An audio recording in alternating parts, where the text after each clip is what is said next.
दोस्तों, भारत की पहली हाइपरसोनिक मिसाइल की तस्वीर अब सामने आ गई है और इसको रिपब्लिक डे पर शोकेस किया जाएगा। इस खबर ने भारत को दुनिया के चुनिंदा देशों की लिस्ट में लाकर खड़ा कर दिया है। इस मिसाइल के बारे में और इसकी तस्वीर भी आपको स्क्रीन पर दिखाएंगे। इसके अलावा हमारी दूसरी खबर फ्रांस से आ रही है, जहां पर फ्रांस ने भारत के दर्जनों हथियारों को राफेल फाइटर जेट में लगाने की मंजूरी दे दी है। दोनों ही खबर काफी इंटरेस्टिंग है, इसीलिए वीडियो को अंत तक जरूर देखिएगा। पहले बात करते हैं फ्रांस की। जब भारत और फ्रांस के बीच 114 राफेल फाइटर जेट डील को लेकर खबरें सामने आई तो इसकी $36 बिलियन से $40 बिलियन के बीच की कीमत को लेकर काफी लोग हैरान थे और ये डील काफी ज्यादा महंगी है। लेकिन अब इसमें भारतीय हथियार का इंटीग्रेशन वगैरह भी शामिल है। यही कारण है कि ये डील इतनी महंगी है। यानी भारत और फ्रांस के बीच होने वाला 114 राफेल फाइटर जेट का बड़ा समझौता अब केवल विमान खरीदने तक सीमित नहीं है। इस डील में भारतीय वायुसेना ने एक अहम फैसला लिया है जो आने वाले कई वर्षों तक भारत की हवाई ताकत को मजबूत करेगा।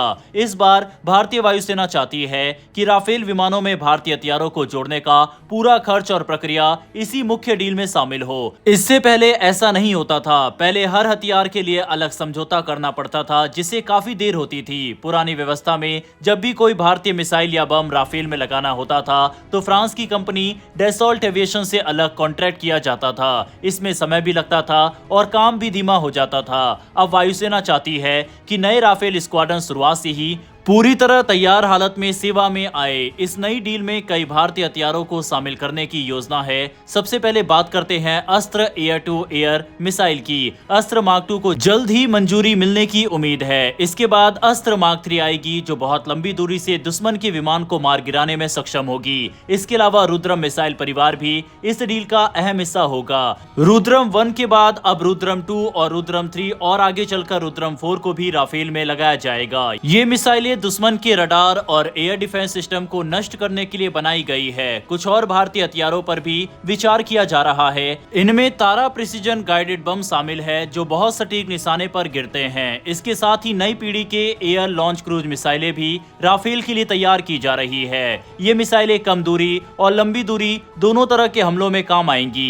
भारतीय वायुसेना के लिए ये फैसला सिर्फ सुविधा का मामला नहीं है। राफेल जैसे फाइटर जेट्स 2060 के बाद तक सेवा में रह सकते हैं। ऐसे में भारत चाहता है कि ये विमान विदेशी हथियारों पर निर्भर ना रहे और भविष्य में बनने वाले भारतीय हथियार आसानी से इनमें जोड़े जा सके। अब बात करते हैं हाइपरसोनिक मिसाइल की। हर साल रिपब्लिक डे परेड सिर्फ झांकियां और टैंकों की नहीं होती, बल्कि ये भारत के भविष्य की सैन्य ताकत की झलक भी होती है। इस बार डीआरडीओ जिस सिस्टम को सामने लाने वाला है वह सामान्य मिसाइल नहीं, बल्कि भारत की हाइपरसोनिक क्षमताओं का सीधा संदेश है। डीआरडीओ इस बार एक long range anti ship hypersonic missile दिखाने जा रहा है। इसका मतलब साफ है, ये हथियार खास तौर पर समुद्र में मौजूद दुश्मन के बड़े युद्धपोतों को निशाना बनाने के लिए बनाया गया है। आधुनिक युद्ध में जहां नौसेना की भूमिका बेहद अहम हो गई है, वहां ये मिसाइल भारत के लिए गेम चेंजर साबित हो सकती है। ये मिसाइल उस कैटेगरी में आती है जिसे हाइपरसोनिक ग्लाइड व्हीकल कहा जाता है। आसान शब्दों में कहें तो ये मिसाइल पहले एक शक्तिशाली बूस्टर की मदद से बहुत तेज रफ्तार पकड़ती है। इसके बाद ये ऊपर जाकर सीधा गिरने की बजाय वातावरण के भीतर ही आगे की ओर फिसलते हुए उड़ती रहती है। यहीं पर यह मिसाइल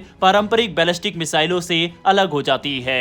बैलिस्टिक मिसाइलें एक तय रास्ते पर चलती है, जिससे उनका अनुमान लगाना आसान होता है। लेकिन हाइपरसोनिक ग्लाइड मिसाइल दिशा बदल सकती है, नीचे उड़ती है और अचानक हमला करती है। इस मिसाइल की सबसे बड़ी ताकत है इसका कम डिटेक्शन टाइम। ये इतनी तेज गति से और इतनी कम ऊंचाई पर उड़ती है कि दुश्मन के रडार इसे देर से पकड़ पाते हैं। जब तक खतरे का पता चलता है तब तक प्रतिक्रिया के लिए बहुत कम समय बचता है। तेज रफ्तार की वजह से मिसाइल के चारों ओर अत्यधिक गर्मी पैदा होती है, जिससे एक गैसीय परत बन जाती है।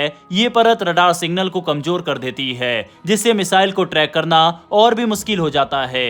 यही कारण है कि ऐसे हथियारों को रोकना आज की सबसे बड़ी सैन्य चुनौती मानी जाती है। बताया जा रहा है कि ये मिसाइल 2 चरणों में काम करती है। पहले चरण में बूस्टर इसे ऊंचाई और गति देता है। दूसरे चरण में यह हाइपरसोनिक स्पीड बनाए रखते हुए लक्ष्य की ओर बढ़ती है। इसकी अनुमानित रेंज करीब 1500 किलोमीटर हो सकती है, जो इसे समुद्री युद्ध के लिए बेहद खतरनाक बनाती है। फिलहाल ये मिसाइल पारंपरिक वॉरहेड के साथ विकसित की जा रही है, लेकिन भविष्य में इसके दूसरे संस्करण भी आ सकते हैं। रक्षा विशेषज्ञों का मानना है कि आगे चलकर इसे भारत की नई रणनीतिक मिसाइल फोर्स में भी जगह मिल सकती है। बहरहाल दोस्तों, डिफेंस से जुड़ी डेली ऐसी वीडियोस के लिए नीचे दिए गए सब्सक्राइब बटन को प्रेस कर बेल आइकन को दबा लें। फिर मिलेंगे ऐसी एक नई वीडियो के साथ। धन्यवाद। जय हिंद, जय भारत।